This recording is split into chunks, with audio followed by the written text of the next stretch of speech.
Okay, here we're at the bulkhead area that is paneling, and it requires kind of a delicate cut. So we spent a lot of time measuring, and we've made this stencil out of some seamless paper. So Melanie and I checked it, and we're about as close as we're going to get from the paper standpoint.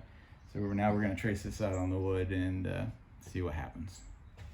So it was kind of a bear doing that radius, but with the trim work, it's going to look good, and it's all in place.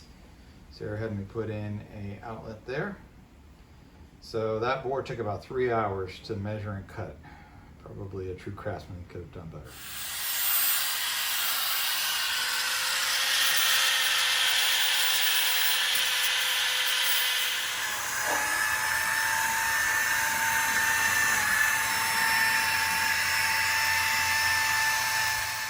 Okay, so this is kind of a before and after. So this is the front bumper. We're gonna go and try to give it a little bit of paint.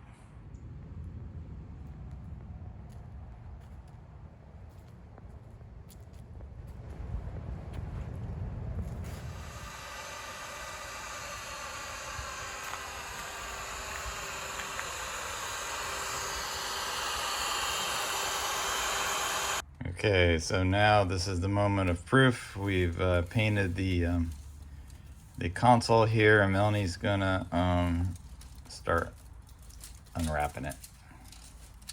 See how it turns out. So she did a lot of work kind of taping all this down.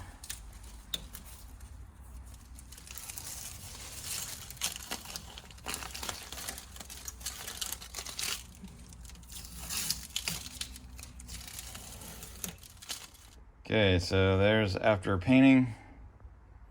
I think it's looking pretty good. Definitely better than before. Okay, so you see here, I've got the rest of the beadboard tacked in, as I discussed. And I've got this 12-volt outlet put in. And I was gonna leave this plain and just put some caulk in here and kind of finish it out. And I didn't think it really looked finished enough. So I'm cutting thin strips of the beadboard to create trim. And they're kind of a tongue and groove, so I'm trying to get the beads to line up so that it looks professional. And so we're getting there. So I'm gonna tack this one in real quick. And a painter once told me that caulk and paint what a carpenter ain't, and I've always remembered that. And so not to get too crazy on the detail. But we've got the beads lined up, I think, well enough.